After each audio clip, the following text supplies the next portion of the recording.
السلام عليكم خوتي وخواتاتي، كيف دايرين؟ نتمنى تكونوا بالف خير ان شاء الله وبصحه جيده. اليوم جيت نشارك معكم واحد الكيك اللي خطير وكتصدق 100%.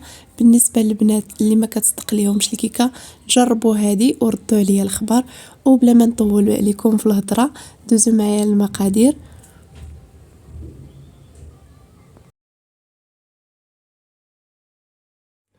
وغتدوزوا المقادير ديالها. نوريكم المقادير ديال الكيك. هنا عندي 2 بيضات، وعندي سكر سنيده، وعندي الزيت، وعندي الحليب، 2 ساشيات ديال الخمارات حمر، وساشيه ديال الفاني مع كاكاو المر كما كتشوفوا. وهنا عندي هيرنيس، هذا باكيه كبيره كما كتشوفوا. وغادي ندوزو لتحضير الكيك ديالنا ونبداو على بركه الله. كما كتشوفوا عندي 2 بيضات،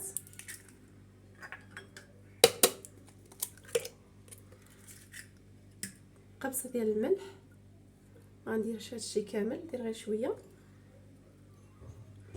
و سنيده،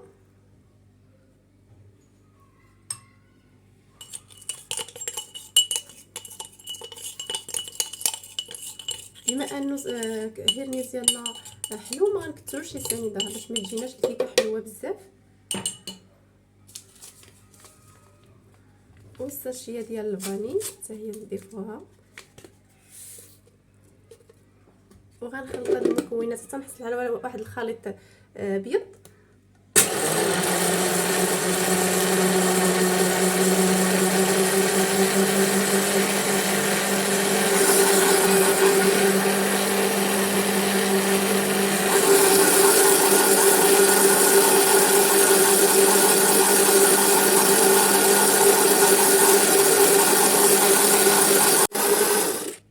صافي كما كتشوفوا الخليط ديالنا راه تبدل ليه اللون ودار لينا الكشكوشه.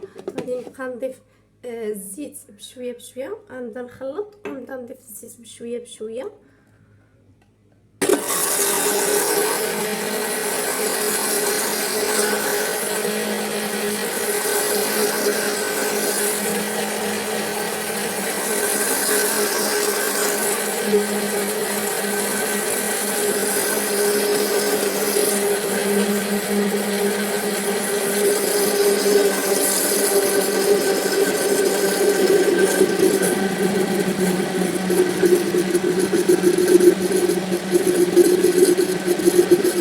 غنضيف الحليب،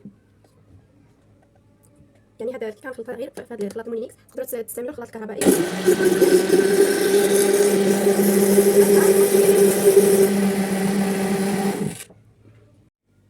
وهنايا ضفت كاس الحليب وزدت هاد شويه ديال الحليب، غادي نضيفو حتى هو ونخلط.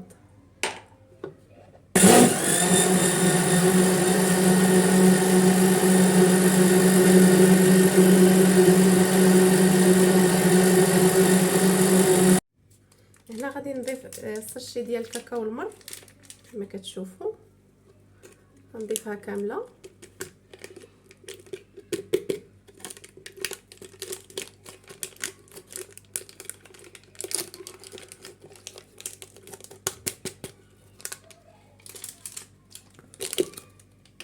وندير هاد الساشيات هادو ديال الخمارات،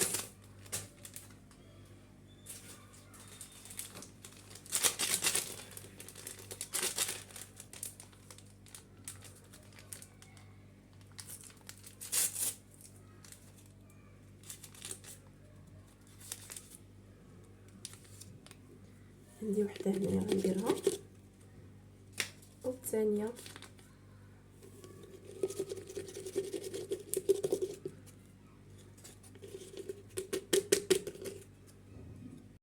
وغادي ندير الهيرنيس ديالي، غندير هينريس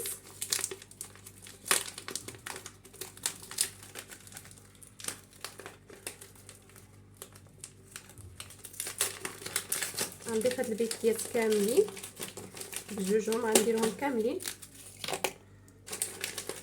يعني هاد الكيكه راه كتجي ناجحه 100%، كتصدق وما كتجيناش مدقسه بحال ديال الطحين.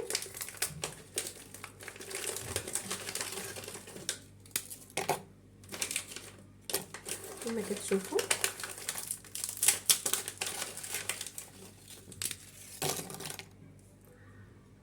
وهنايا من بعد ما درت هيرنيس اولا هينريس، المهم كل واحد اش كيقول ليه. المهم غادي ندخل هاد هينريس ولا هيرنيس، ومن بعد ما درت جوج باكيات ديال الهينريس في الخليط غادي ندخلهم، نحاول انني نهبطهم مع هذا الخليط هذا باش يلا يتطحنوا ليا دغيا.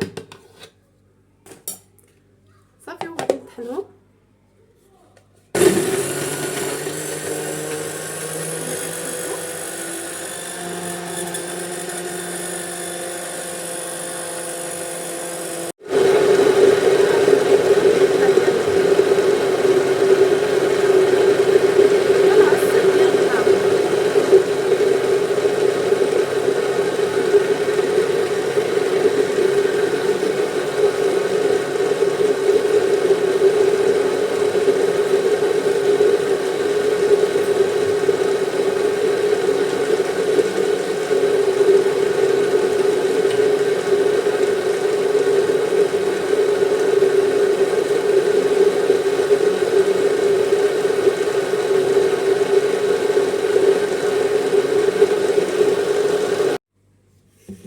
وهنايا غادي نكب الخليط ديالي في المول كما كتشوفوا. هو من بعد ما خلطناه كيجي على هذا الشكل هذا.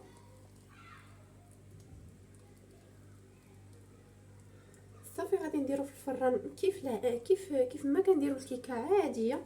غنديرو في الفران على نار مهيله على ما طيب ليا، ونرجعو باش نديرو لاصوص باش وهنايا من بعد ما طابت لينا الكيكه ديالنا كما كتشوفوا راه كتجي خفيفه. غادي ندوزو باش نصايبو لاصوص. وهنايا غادي نديرو لاصوص ديال الشكلاط باش نغطيو بها الكيكه. هنايا عندي كما كتشوفوا عندي النشا معلقه كبيره، وعندي سكر كلاصي، وعندي واحد 3 الشوكولات كما كتشوفوا، وعندي هاد الساشيه ديال الكاكاو المر حتى هو راه فيه معلقه كبيره، وكاس ديال الحليب. غادي نديرو في كاسرونه. بسم الله. عندي الحليب ديالي، غادي نجيب واحد الصفايه نصفي هاد النشا وكاكاو المر.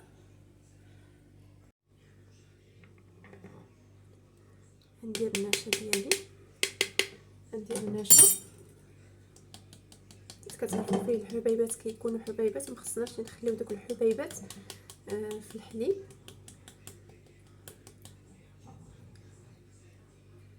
ومن بعد ما صفيت النشا غندير الكاكاو المر.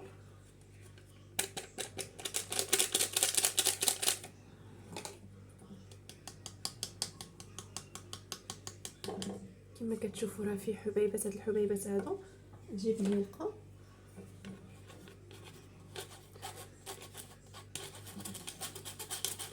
خصو يتغربل مزيان.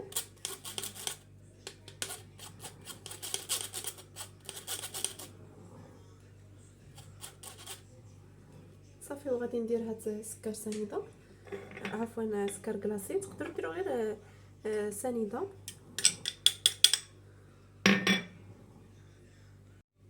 غادي نطربوا هاد المكونات هاد الخليط هذا، غنطربوه بالطراب الكهربائي او اليدوي حتى نحصل على واحد.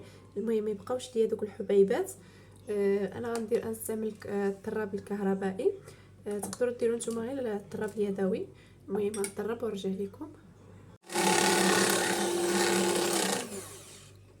صافي كما كتشوفوا ما بقاوش دوك الحبيبات ديال النشا اولا الكاكاو المر. من بعد ما درت الخليط ديالي غادي ندير نار في البوطه، نار مهيله، ونبقى نحرك حتى نوصل لواحد على شكل بحال الكريمه ونرجع لكم باش تشوفوا. وغادي نضيف هذا الشوكولاط، عفوا غنضيف هذا الشوكولاط هذا 3 ديال ديال الشوكولاط. صافي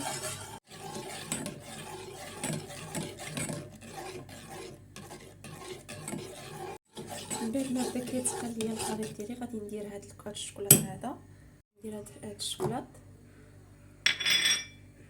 ونزيد نبدا نحرك حتى يعطيني واحد كما قلت لكم غيعطيني واحد الشكل بحال شكل الكريمه. هانتوما بدا كيتقل كما كتشوفوا، حتى الشوكولاط كيزيد كيعطيه واحد اللون غامق.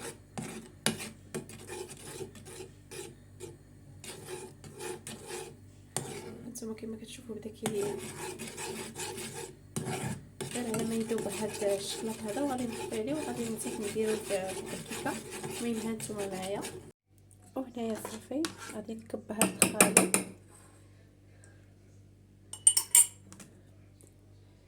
هنكب هذا الخليط على هذا الشكل هذا.